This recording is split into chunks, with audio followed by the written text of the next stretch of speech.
dan rekan-rekan karyawan Telkom Info yang kami muliakan. Mari kita berdoa, merendahkan hati kita, berharap seluas-luasnya kepada Sang Maha Pencipta. Semoga doa dan ikhtiar kita hari ini distajabah oleh Allah Subhanahu wa taala. Doa saya bawakan secara Islam, bagi Bapak Ibu hadirin yang beragama lain, kami persilahkan untuk menyesuaikan. A'udzubillahi minasyaitonirrajim. Bismillahirrahmanirrahim. Alhamdulillahirabbil alamin. Hamdan syakirin, hamdan yuafi ni'amahu wa yukafihu mazidah. Ya Rabbana lakal hamdu kama yanbaghi li jalali wajhikal karim wa 'azimi sultanik. Ya Allah, ya Rahman, ya Rahim, hari ini kami berkumpul berdoa dan memohon kehadirat-Mu ya Allah. Ya Allah yang Maha Pengasih lagi Maha Penyayang, berikanlah rahmat, hidayah, ilmu manfaat, ilmu yang bermanfaat, serta pertolongan-Mu kepada kami dan seluruh keluarga kami, kepada pimpinan kami dan seluruh keluarga mereka, serta kepada perusahaan kami tempat mencari nafkah ini ya Allah. Ya Allah, ya Rob, ya Qadiyal Hajat, hari ini kami berkumpul secara virtual dalam rangka sharing session, menyimak dan mendengarkan apa yang akan disampaikan oleh rekan kami, leader kami, adalah tidak lain untuk berikhtiar mencari solusi, upaya terbaik agar kami terus mengembangkan diri. Catatlah ikhtiar kami ini sebagai amal solih yang Engkau ridhoi ya Rob, ya Allah, ya Alim, berilah setetes ilmu-Mu yang bermanfaat kepada kami agar kami bisa menjaga kompetensi kami dalam mencari nafkah di perusahaan tercinta ini. Ya Allah, ya Sami'ud Du'a, jadikanlah perusahaan kami ini tempat kami mencari nafkah, tempat kami menyambut rezeki-Mu, untuk menjadikan perusahaan kami menjadi perusahaan yang berkah kepada kami, keluarga kami, dan seluruh pelanggan kami. Rabbana atina min ladunka rahmah wa hayyi' lana min amrina rasyada. Ya Tuhan kami, berikanlah rahmat kepada kami dari sisi-Mu, dan sempurnakanlah bagi kami petunjuk yang lurus dalam urusan kami ini. Ya Allah, tunjukkanlah kepada kami bahwa yang benar itu benar, dan berilah kemampuan kami untuk melaksanakannya, dan berilah kekuatan serta kemampuan kami. Ya Allah, tunjukilah kami yang salah itu dan itu adalah salah, dan berikan kepada kami kekuatan untuk menjauhinya. Ya Allah, bimbinglah kami dengan hidayah-Mu, cucurilah diri kami dengan pandangan rahmat-Mu, dan bantulah kami dengan sifat rahim-Mu agar kami dapat terus bersatu padu dan bersama melakukan kebaikan, memberi manfaat bagi kami dan keluarga kami serta perusahaan kami. Rabbana atina fid dunya hasanah wa fil akhirati hasanah wa qina azabannar. Wa sallallahu ala sayyidina Muhammadin wa ala alihi wa sahbihi wasallam. Subhana rabbika rabbil izzati amma yasifun wa salamun alal mursalin walhamdulillahi rabbil alamin. Demikian, assalamualaikum warahmatullahi wabarakatuh. Waalaikumsalam warahmatullahi wabarakatuh. Moderator. Terima kasih Pak Fathar atas pimpinan doanya. Untuk selanjutnya yaitu materi sharing session yang akan disampaikan oleh Pak Adi Gunawan. Waktu dan tempat dipersilakan. Nanti mohon maaf teman-teman, untuk pertanyaan nanti bisa melalui kolom chat atau bisa bertanya langsung. Terima kasih. Monggo Pak Adi Gunawan. Siap. Terima kasih banyak Pak Adim. Rekan kerja yang saya hormati Ibu Indrawati, Pak Wahyu, Pak Dadang, GM Regional, dan semua teman-teman yang sangat saya cintai. Izinkan saya untuk menginformasikan kegiatan sharing session ini yang bertajuk tentang work life. Nah, teman-teman, saya coba izin share, ada informasi yang ingin saya tampilkan.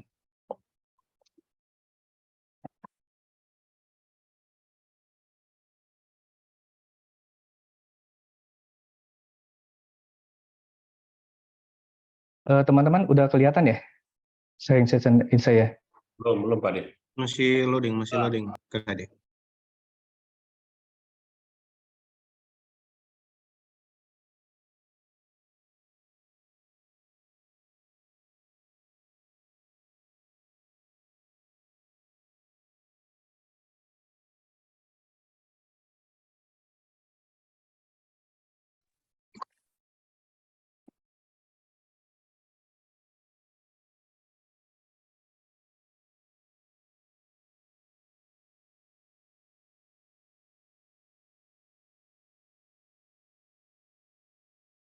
Teman-teman, apakah sudah terlihat?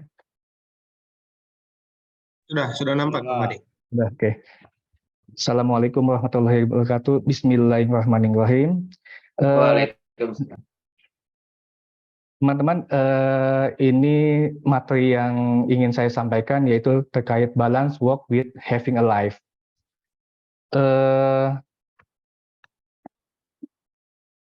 Sebentar.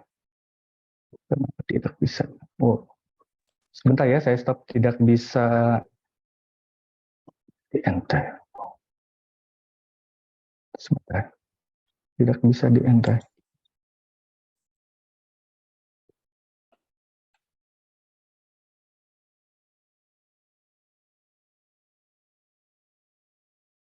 Maaf teman-teman, tidak bisa di-enter.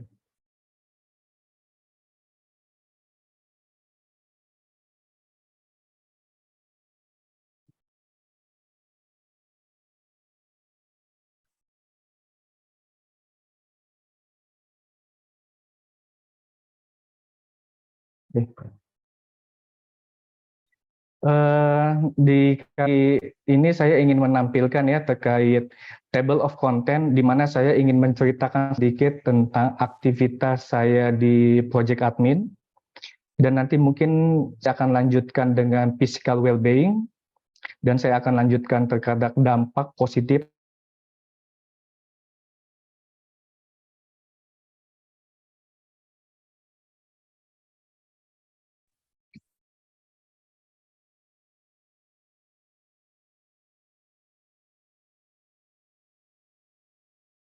Maaf, putus.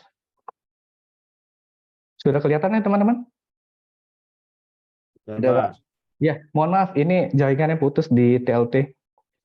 Ini ada 4 pilar utama yang ingin saya jelasin ya. Nanti saya akan cerita sedikit tentang pekerjaan saya, apa yang saya lakukan, dan aktivitas-aktivitas yang saya lakukan di project admin. Nah, mungkin ada sekilas tentang, sebelum saya memasukin materi ke pekerjaan saya sehari-hari, saya ingin menampilkan tentang informasi tentang budaya kerja orang Jepang ya. Nggak iso nih, kira-kira nggak iso. Teman-teman, di sini kita akan bahas sedikit ya tentang budaya kerja orang Jepang, di mana budaya kerja orang Jepang itu adalah teamwork, bekerja keras dan tidak mudah menyerah, dan lifetime improvement, yaitu bekerja di satu perusahaan sampai pensiun.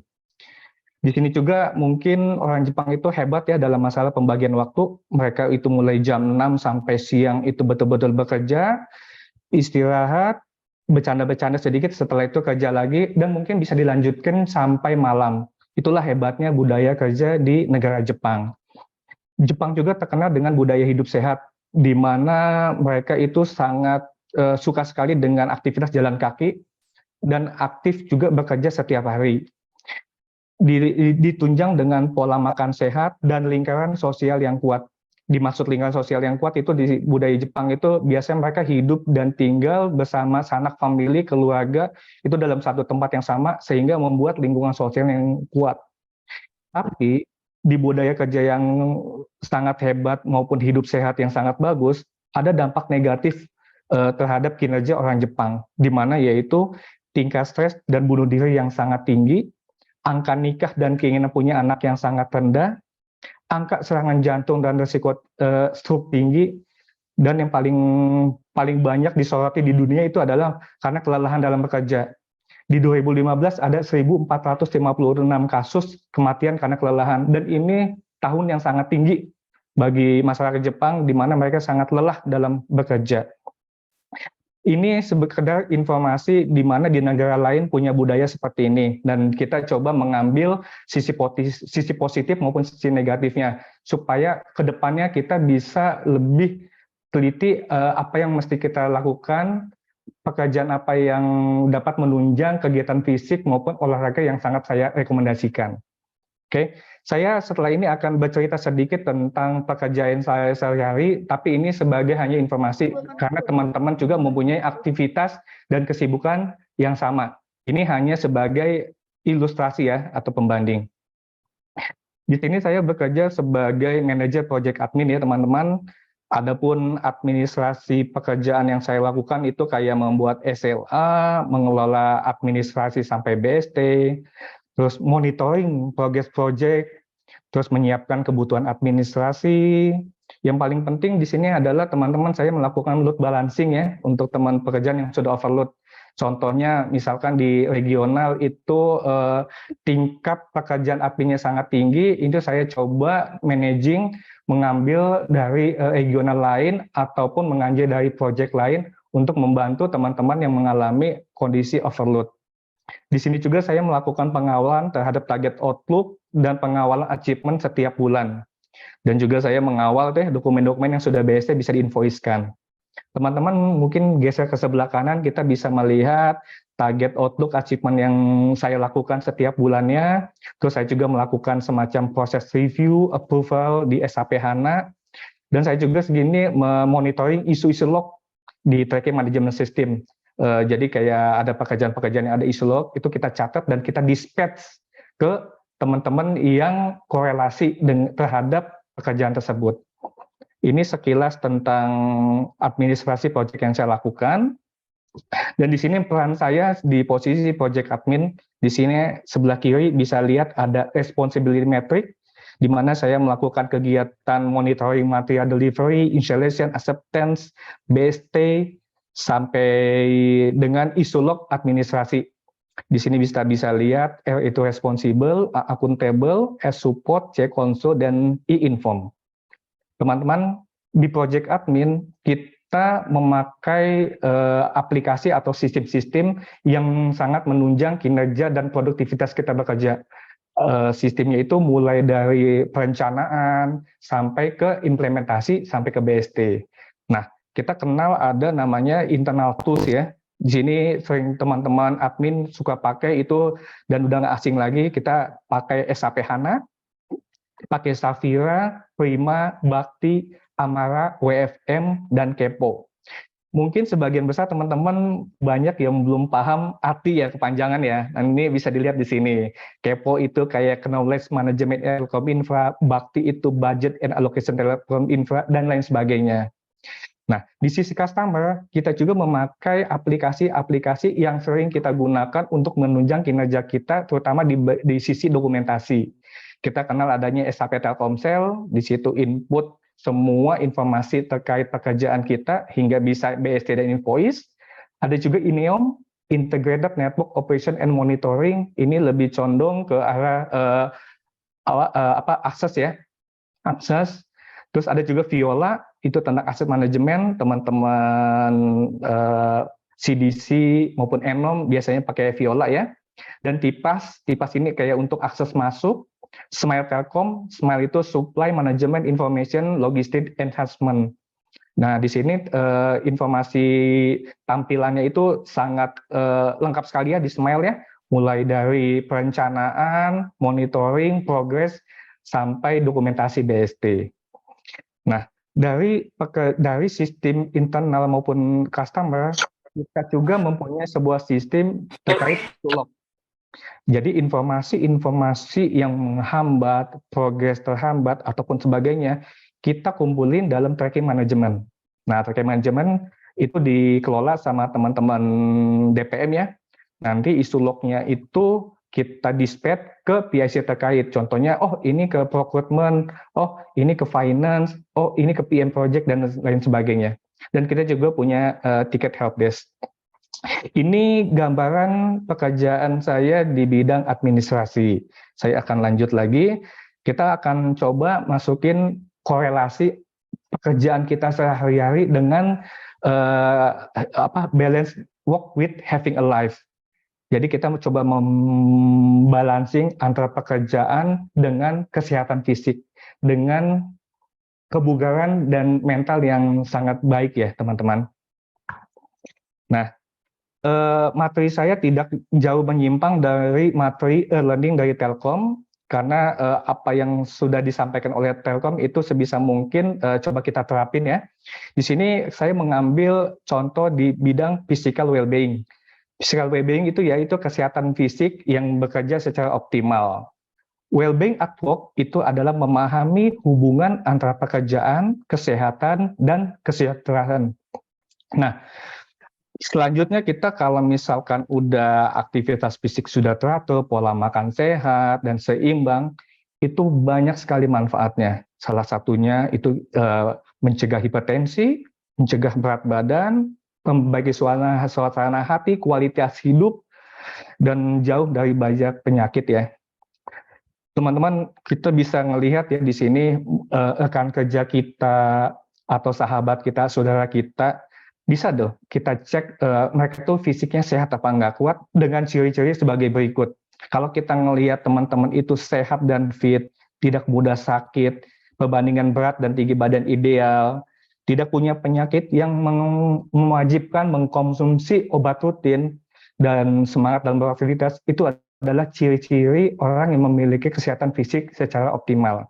Tapi mohon maaf, kalau jika teman-teman berat badan dan tinggi tidak ideal, itu saya tidak mendiskriminasi di sini ya. Ini saya hanya mengambil sampel orang yang ideal.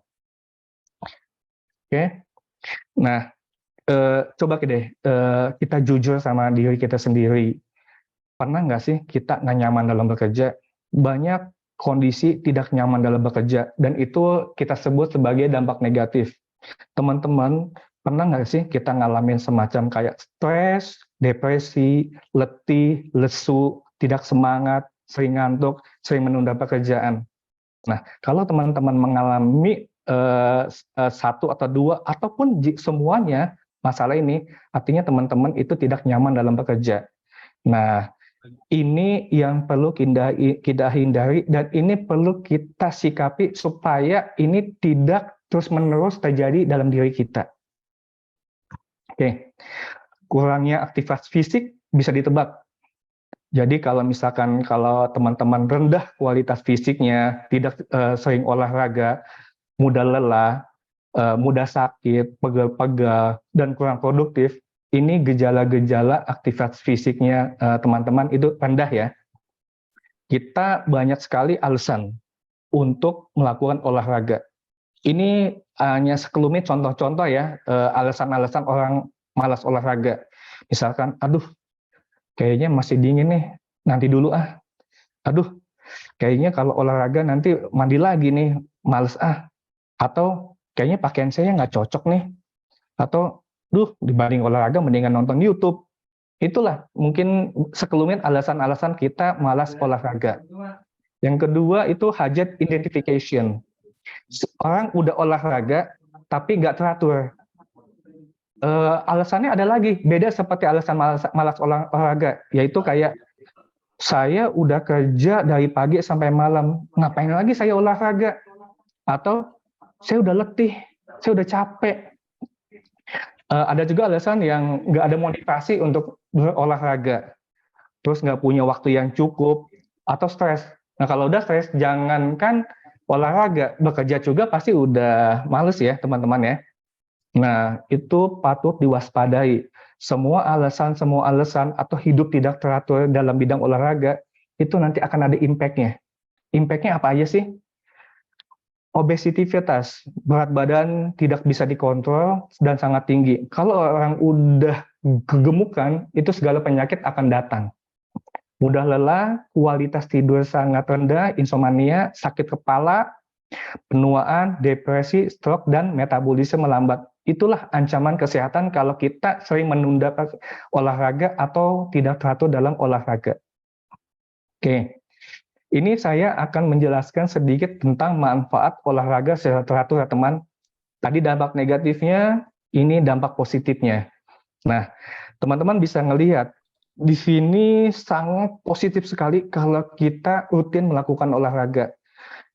Ada poin-poin yang warna merah, mungkin yang saya highlight, itu adalah sisi positif yang mungkin bisa saya sukai ya, yaitu saya kalau misalkan lari atau saya kalau sepeda ataupun renang, itu berat badan saya normal seimbang. Saya tidak bisa dipungkiri, saya sama seperti teman-teman, saya doyan makan, pola makan saya juga kadang-kadang berantakan, tapi dengan diimbangi olahraga yang teratur, itu berat badan saya alhamdulillah di 69 sampai 70. Pernah di 72, 73 tapi turun lagi. Itulah fungsi jika kita melakukan olahraga secara teratur. Terus ada juga memperbaiki suasana hati. Jujur saja, saya itu suka goes sepeda. Ketika saya melakukan aktivitas olahraga yang saya cintai, yang saya nikmati, suasana hati saya itu bahagia. Saya kadang-kadang bisa senyum, menyanyi-nyanyi sendiri. Kadang-kadang saya suka ketawa, mungkin dianggap orang gila, tapi itu saya sangat bahagia. Dan saya juga mempunyai kondisi tidur yang lelap ya. Jadi kalau setelah saya olahraga, saya bekerja, dan saya dihadapi waktu tidur, itu saya sangat lelap sekali.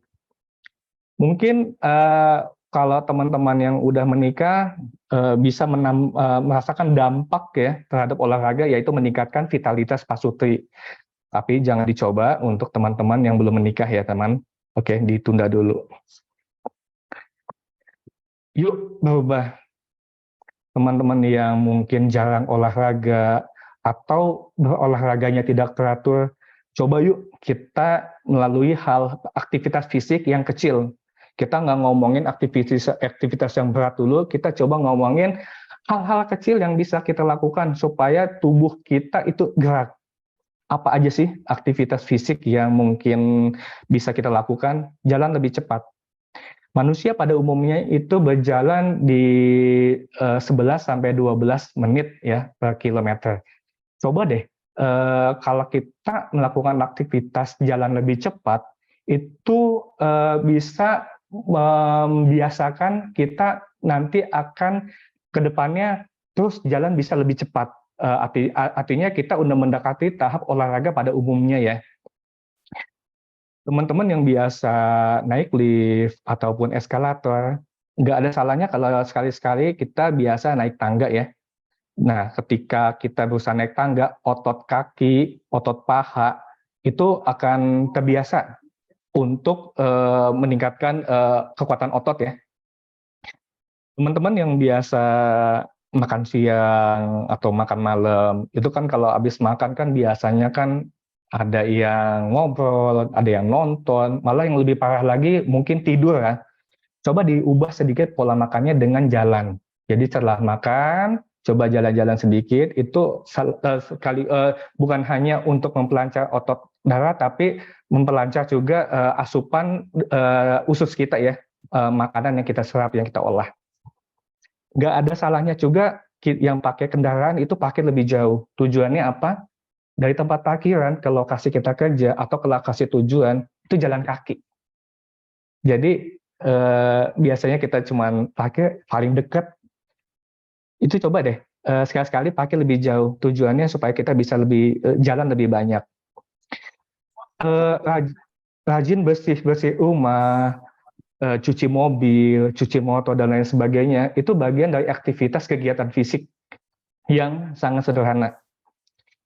Teman yang biasa nge-gym atau fitness, coba latihan bersama personal trainer, karena personal trainer itu mempunyai target ya. Jadi teman-teman nanti mungkin dikasih target kalau bersama trainer. Yang saya suka juga olahraga dengan musik ya, mau jalan kaki kayak mau sepedahan dan lain sebagainya. Kalau misalkan teman-teman suka dengan musik, itu coba ditampilkan ya, disandingkan dengan musik. Itu insya Allah bisa menambah keinginan kita ataupun mentalitas kita untuk tetap berolahraga. Tapi mohon maaf, ada kondisi di mana kecelakaan ini pernah terjadi dengan musik yang sangat keras, jadi tidak bisa mendengar suara klakson dan lain sebagainya. Dan teman-teman juga bisa, kalau misalkan agak sedikit malas gerak, bisa stretching ya. Jadi bisa gerakin anggota tubuh begitu bangun tidur ataupun sebelum memulai aktivitas bekerja. Ini adalah aktivitas yang sifatnya ringan ya. Kita lanjut. Teman, biasanya orang pada umumnya itu ketika bangun tidur itu langsung melakukan aktivitas rutin. Bisa wudhu, bisa minum, bisa melakukan kegiatan-kegiatan rutin. Coba ada sedikit anjuran dari saya, sebelum memulai aktivitas rutin itu, teman-teman bisa melakukan olahraga terbaik di atas tempat tidur ataupun di bawah tempat tidur. Yang paling gampang adalah itu perenggangan bangun dari tidur. Jadi ketika bangun, mata melek, doa, coba enggangin dulu. Mungkin bisa enggangin otot-otot kaki, otot tangan, ataupun kepala. Kalau mau yang agak sedikit intensitasnya lebih tinggi, itu bisa jumping stack. Jadi bangun dari kasur itu bisa loncat, ataupun bisa melakukan gerakan lutut ke atas dada. Kalau untuk yang udah biasa, bisa coba push up ataupun sit up. Tapi nggak usah banyak-banyak. Ini tujuannya adalah untuk perenggangan ya. Kalau memangnya udah niat dari malam, siapin tali untuk skipping. Jadi ketika bangun, udah ngelihat ada tali, oh skipping, gitu loh. Tapi untuk teman-teman wanita, mungkin bisa juga dengan yoga. Yoga ini bisa meningkatkan sirkulasi dan meningkatkan mood dan metabolisme. Ini adalah olahraga setelah bangun tidur ya teman. Ini bisa dicoba. Oke. Saya akan mulai dengan rekomendasi olahraga untuk bakar semangat kerja. Teman-teman, ini hanya sebagai contoh. Jika ada teman-teman yang suka melakukan aktivitas pekerjaan di luar informasi rekomendasi yang saya ini saya mohon maaf ya teman-teman, tapi ini olahraga pada umumnya yang biasa dilakukan oleh masyarakat Indonesia. Nah, di sini ada kegiatan lari, sepeda, renang, jalan kaki, futsal, badminton, fitness, tenis meja, dan basketball. Semua olahraga tipe yang saya masukin ini, silakan dipilih. Mana yang sesuai, mana yang cocok, mana yang bisa membangkitkan mood kita untuk beraktivitas. Nah, di sini coba saya nggak bisa jelasin semuanya ya, kalau masalah waktu. Cuman di poin yang biasa saya lakukan, poin yang biasa saya lakukan ya setiap hari ya, yaitu saya melakukan aktivitas running, cycling, sama swimming. Teman-teman, saya nggak ngajarin berlari yang baik, karena mungkin saya sendiri bukan pelari yang hebat ya. Masih banyak di atas saya yang udah biasa running dan udah bisa mencapai puluhan ataupun ratusan kilometer. Tapi saya coba bagi tips ya tentang manfaat untuk running. Setiap olahraga mempunyai manfaat yang berbeda-beda. Jadi patut dicermati, jika misalkan kita suka lari, kita coba cek dulu, ini manfaatnya lari apa? Ketika kita mau goes, manfaatnya sepeda apa? Dan yang kedua, jangan memaksakan olahraga yang tidak kita minati. Misalkan teman-teman pada main sepeda nih, kita main sepeda. Ternyata pas nyoba 1-2 minggu nggak cocok. Kalian bisa coba dengan tipe olahraga lain yang cocok dan sesuai. Nah, ketika kita lari, itu olahraga ini sangat sederhana ya teman-teman. Jadi cukup pakai pakaian olahraga, sepatu, dan lokasinya di mana, udah kita bisa lari. Lari merupakan kategori olahraga kardiovaskular yang sangat sempurna. Karena dari otot lengan, paha, semuanya gerak, teman-teman. Beda seperti sepeda ataupun yang lainnya ya. Nah, saya punya pengalaman beberapa teman itu sebelum lari tidak melakukan persiapan. Ada kondisi teman saya begitu lari ya, ikut event lari 10 kilo atau 21 kilo, tiba-tiba di pertengahan pingsan. Setelah kita tanya, kita usut, kenapa kok bisa pingsan? Biasanya kan Mas ini lebih hebat ya. Oh iya, semalam saya begadang, saya nggak punya kualitas tidur yang bagus. Nah itu, jadi kalau misalkan teman-teman mau punya kegiatan olahraga, checklist persiapan sebelum memulai aktivitas. Contohnya kalau lari, kita mesti tidur yang cukup. Kita mesti melakukan pemanasan. Kalau larinya 1-2 kilo, lari aja. Tapi kalau larinya di atas 10 kilo, coba pemanasan ya teman-teman. Yang kedua, itu salah satunya itu sarapan cerdas. Coba deh sebelum lari kita minimal minum ataupun melakukan aktivitas makan yang sifatnya cerdas, kayak pisang, oatmeal, dan lain sebagainya. Teknik mempelajari olahraga lari yang benar. Tadi yang saya bilang, saya bukan ahli dalam lari, tapi kalau bisa gunain metode lari dan jalan. Jadi kalau bisa kita coba lari dulu, kalau yang baru mulai ya, habis itu dilanjutin dengan jalan kaki. Terus juga posisi tubuh yang baik, atur langkah kaki saat berlari, bernapas dengan baik, dan yang paling utama adalah pendinginan. Ada juga kondisi teman-teman habis lari itu langsung tidak melakukan pendinginan. Yang ada apa? Kram. Kaki, tangan, ataupun bagian tubuh atau otot itu kram. Karena apa? Tidak melakukan teknik pendinginan. Ini informasi tentang lari ya, saya coba dengan informasi tentang swimming. Saya juga bukan perenang yang handal, tapi saya bisa berenang. Renang itu merupakan olahraga yang membutuhkan adaptasi cukup lama, jadi nggak bisa ya, kalian langsung nyemplung, langsung berenang. Kalau cuman puluhan meter, oke. Tapi kalau untuk ratusan ataupun ribuan meter, itu perlu namanya semacam pemanasan. Di mana juga berenang juga melibatkan seluruh otot tubuh, sehingga orang yang tidak berenang akan mudah lelah. Capek, berenang itu capek ya teman-teman. Nah, beda dengan lari. Di sini manfaat berenang itu bisa untuk mengendalikan stres, saraf kejepit, asma. Renang ini cocok ya teman-teman untuk yang asma ya. Jadi ketika teman-teman itu punya penyakit asma, coba deh berenang.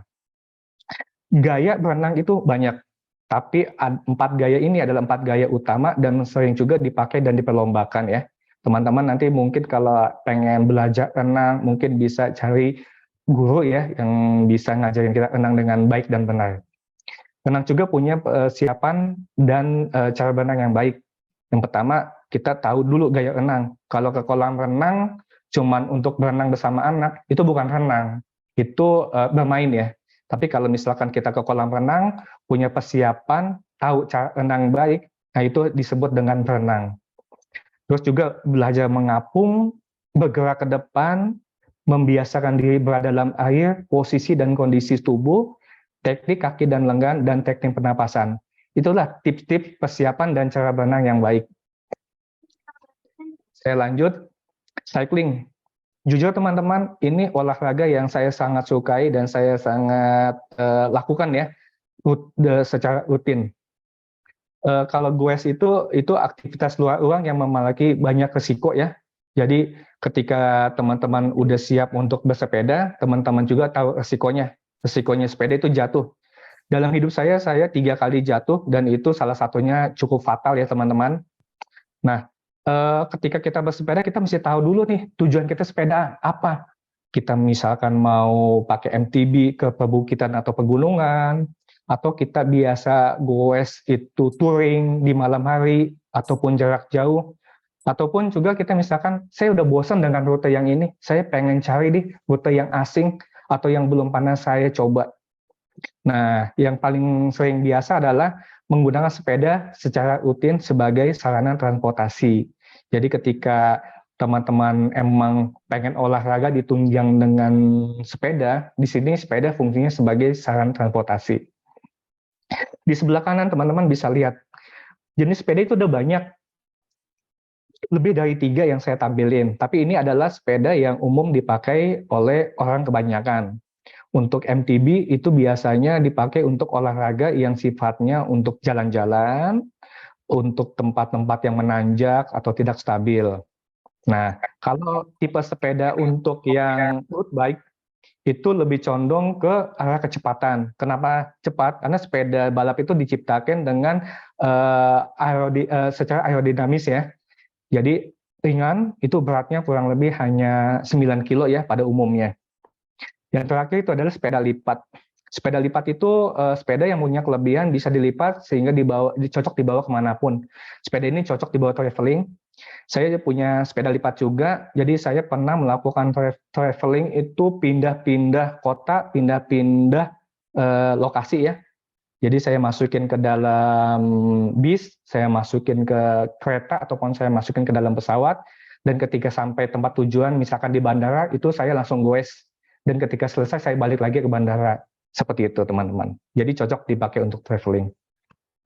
Nah, teman-teman, ini aktivitas fisik yang saya lakukan. Saya di sini tidak berusaha menampilkan, ini loh saya melakukan ini. Bukan. Tapi saya ingin sharing ya, kegiatan-kegiatan rutin di mana pekerjaan yang saya lakukan itu ternyata ditunjang dengan aktivitas dan kekuatan fisik yang mencukupi. Jadi ketika saya misalkan lemah dalam bekerja, tidak produktivitas, saya sadar di tubuh saya ada yang kurang. Oh, saya ternyata bangun tidur saya langsung kerja. Nah, ketika saya tidak balancing, saya langsung melihat lagi, oh ternyata saya perlu hidup sehat, perlu melakukan fisik A, B, C, D, dan E.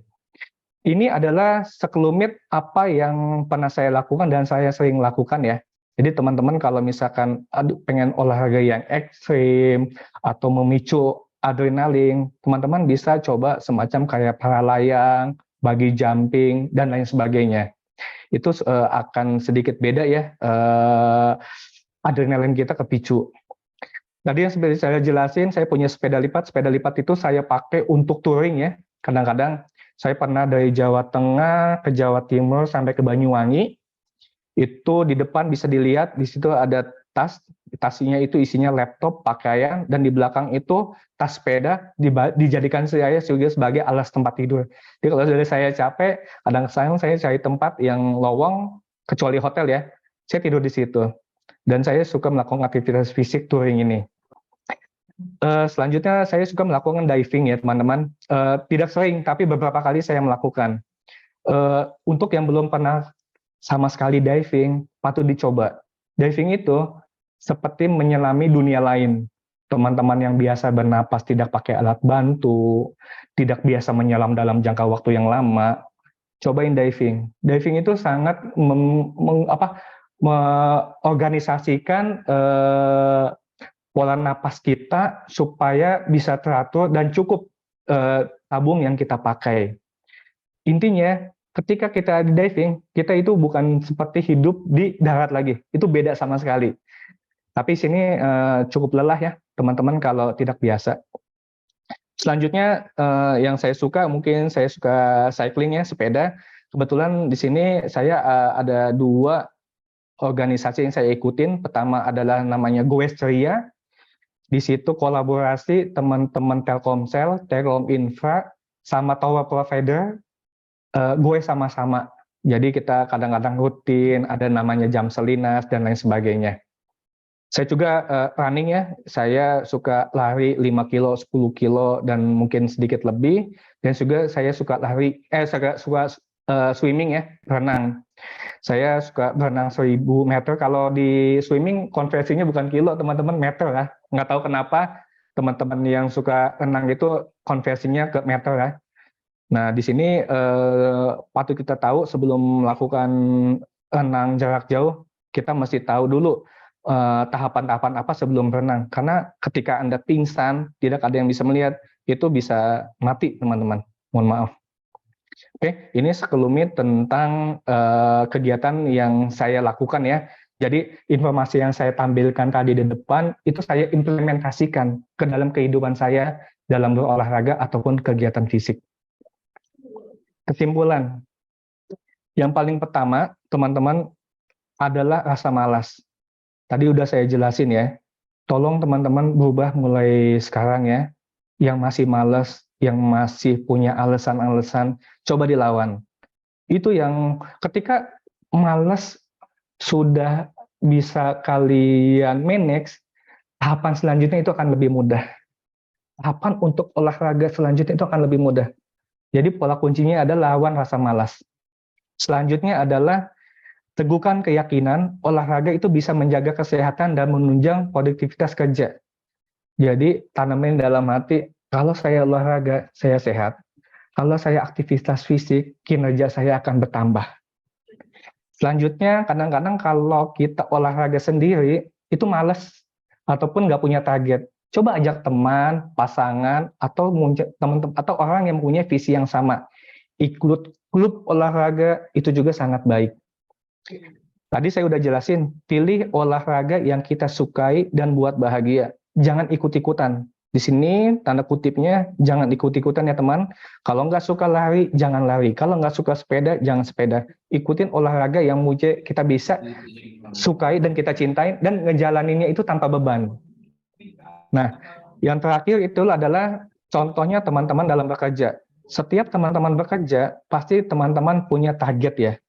Kalau misalkan targetnya kecapai, apa yang teman-teman rasakan? Nggak enak, nggak nyaman. Nah, coba teman-teman buat target agar bisa menjadikan motivasi untuk mencapai tujuan olahraga. Gak usah banyak-banyak. Misalkan bulan ini target jalan kaki saya itu 20 kilo.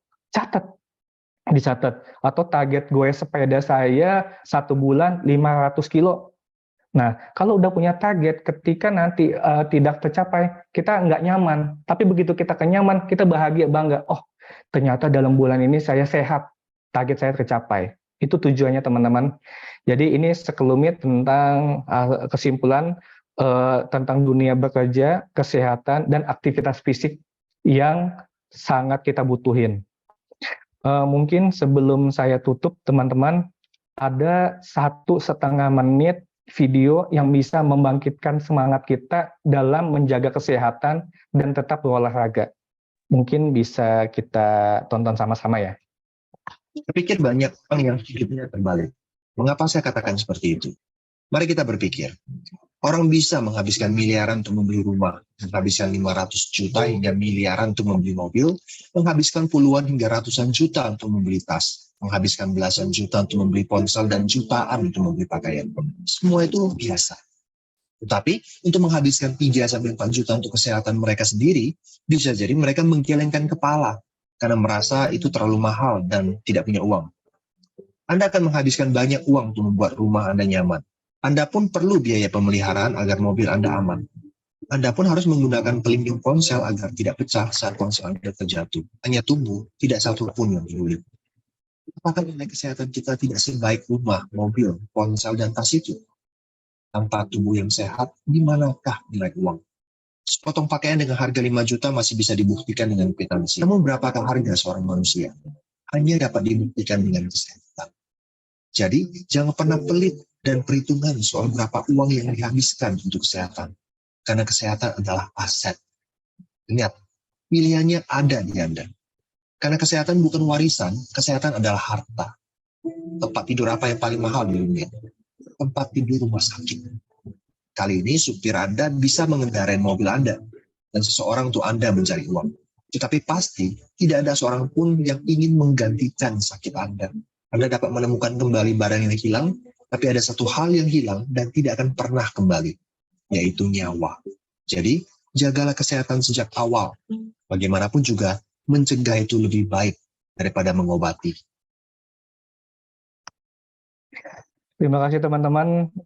Mungkin cukup informasi dari saya. Jika nanti ada pertanyaan atau ingin sharing session, saya persilakan. Ada, ini pertanyaan. Yang pertama dari Pak Dadang. Ini pertanyaannya, olahraga di bawah tempat tidur contohnya apa? Seperti itu. Pak Hadi. Mungkin bisa dijawab ya. Langsung dijawab ya Pak, supaya waktunya efektif. Pak Dadang, terima kasih atas pertanyaannya. Adapun olahraga yang cocok di bawah tempat tidur itu sepertinya tidak ada ya Bapak. Yang ada itu di atas tempat tidur. Tapi kalau misalkan mencoba di bawah tempat tidur, itu bisa untuk kaki kita renggangin ke atas dan coba kita naikkan sedikit. Jadi kayak otot kaki itu menjadi ada beban sehingga kita bisa melakukan kegiatan fisik di situ. Mungkin itu dari saya Pak Dadang. Ada lagi teman-teman? Iya, yang kedua itu dari Mas Rama. Ini bagaimana cara memanage waktu terkait tema balance work with having a life. Karena kita tahu hektik pekerjaan kita seperti apa. Adakah kiat-kiat dan kisi-kisi cara memanage waktu yang baik? Ya, teman-teman, tadi saya udah tampilin ya hajat identification ya, teman-teman. Jadi tadi pertanyaan Pak Mas Rahma itu korelasi dengan alasan seorang tidak teratur dalam berolahraga ya. Jadi ketika kita tidak punya motivasi, kita sibuk dengan pekerjaan atau kurang percaya diri, terlalu lelah dalam bekerja dan kurangnya motivasi, itu sebetulnya menjadi acuan kita supaya kita mempunyai kiat-kiat dan kisi-kisi bisa memanage suatu yang baik untuk tetap bisa berolahraga. Jadi ketika kita tadi punya reason, punya alasan seperti itu, yuk kita manage, yuk kita nggak seperti itu, yuk kita berubah supaya pekerjaan yang nanti akan kita lakukan ataupun kesibukan, semua kesibukan yang kita hadapin itu masih diimbangi dengan mengoptimalkan kesehatan fisik. Itu mungkin kiat-kiat dari saya. Intinya bisa memanage waktu.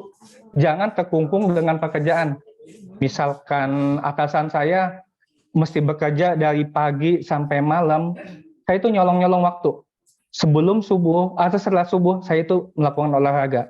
Ataupun nanti setelah waktu kerja selesai, saya coba mengambil olahraga lainnya. Ataupun kalau nggak cukup, saya cukup perenggangan aja.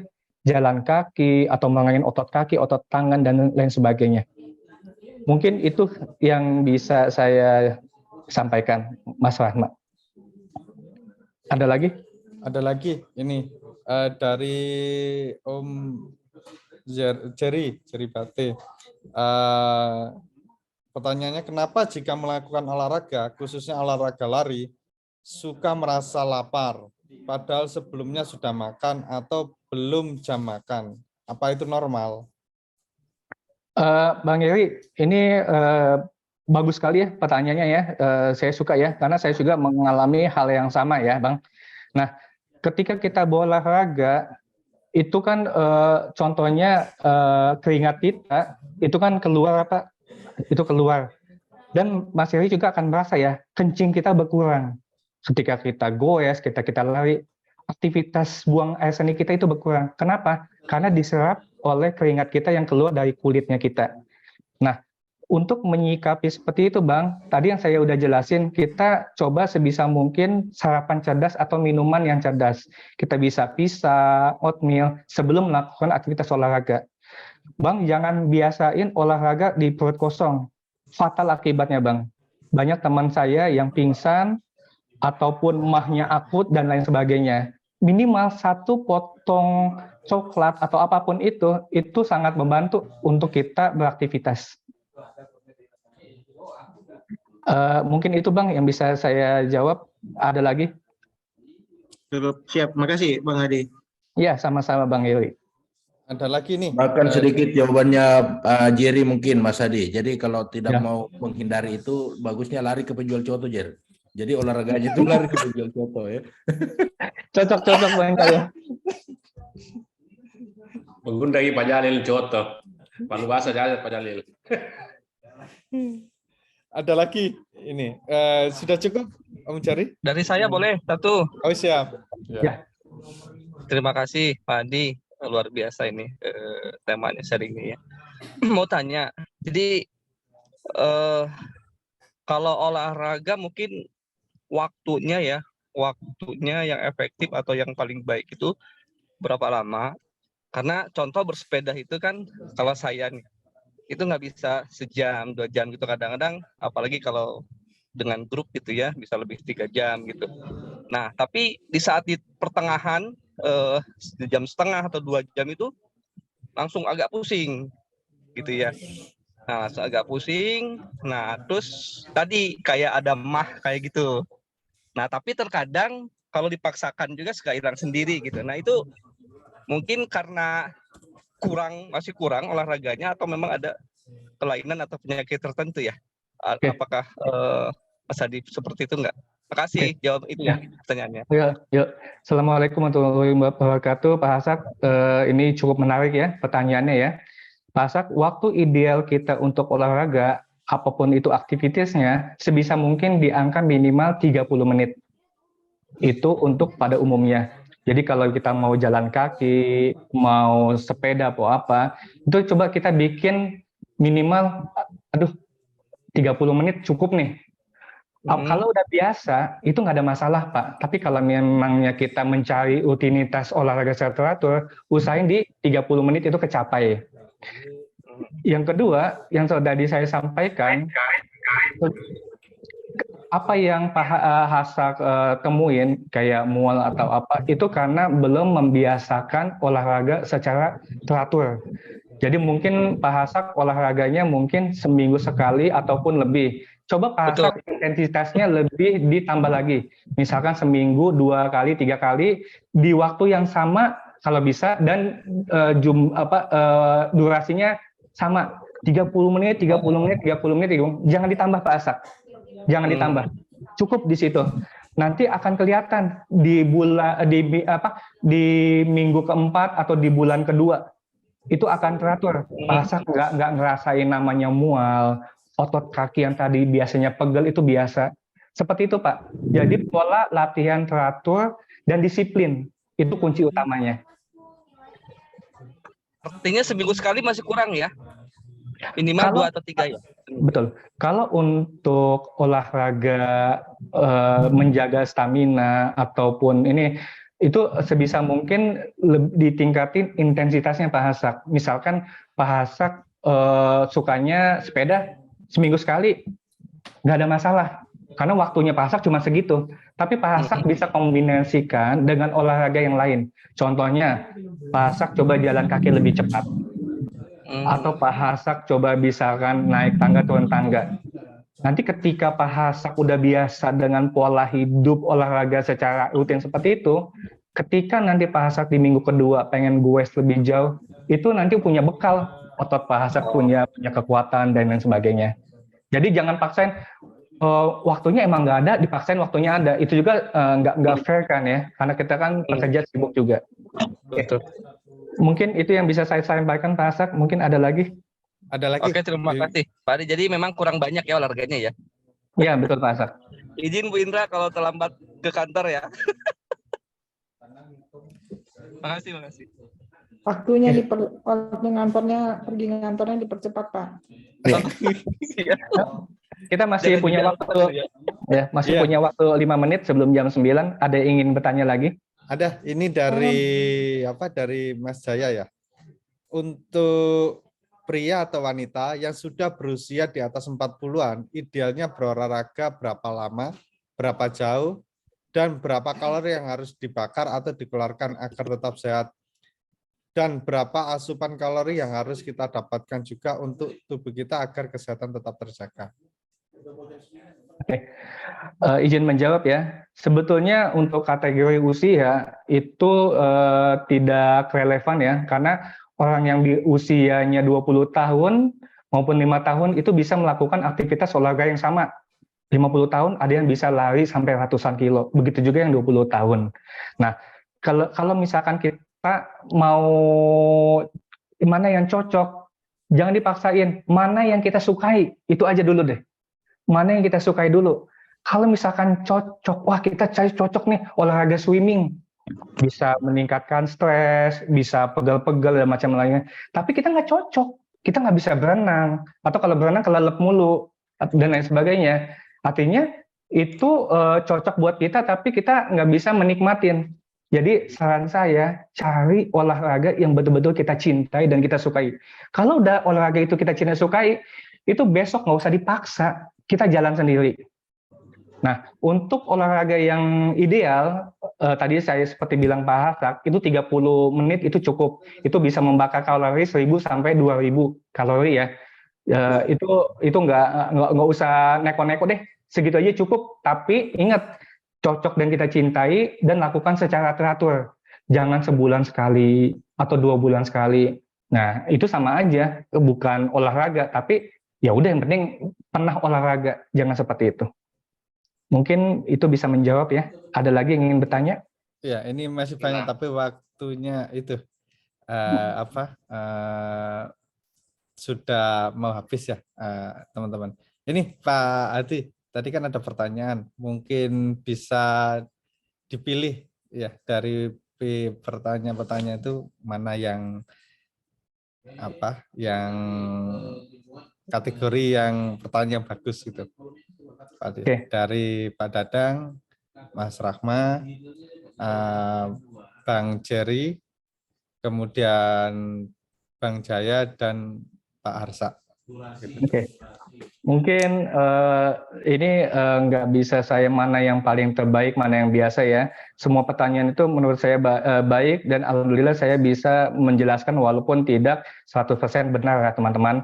Tapi kalau misalkan ngelihat jadi Pak Hasak itu bisa dikategorikan nomor 1, Pak Yeri kedua, yang terakhir Mbak siapa namanya, Mbak Rahma ya? Mas Rahma. Mas Rahma. Ya, seperti itu Pak Adim. Tang Gondrong dipanggilnya Mbak gimana sih Pak Hadi? Tuh. Terima kasih. Kalau gitu berarti ini pemenangnya Pak Arsa, Bang Jerry, dan Mas Rama untuk pertanyaannya. Seperti itu ya? Siap. Ada yang juara. Terima kasih. Harus pada ada yang juara. Ya, Olahraga untuk terima kasih atas penyampaian dari Pak Adi Gunawan. Mudah-mudahan bermanfaat untuk kita semua. Ini banyak sekali pertanyaannya Pak Adi dan teman-teman. Tapi ini karena waktunya yang terbatas dan banyak kegiatan setelah pukul 9, maka acaranya kita akhiri. Tapi sebelumnya kita foto bersama dulu ya. Siap teman-teman. Mohon dibantu dibuka kameranya, kita foto bersama. Ini ada 4 itu. Mohon dibantu. Yang pertama ada 4 itu ya, slide ya. Yang pertama ya. 1, 2, 3.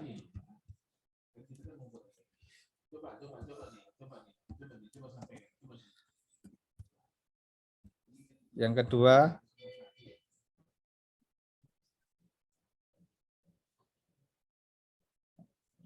satu, dua, tiga.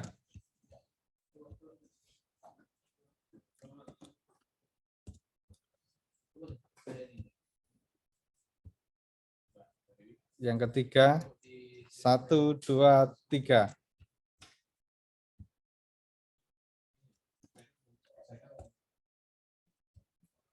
Yang keempat, 1, 2, 3.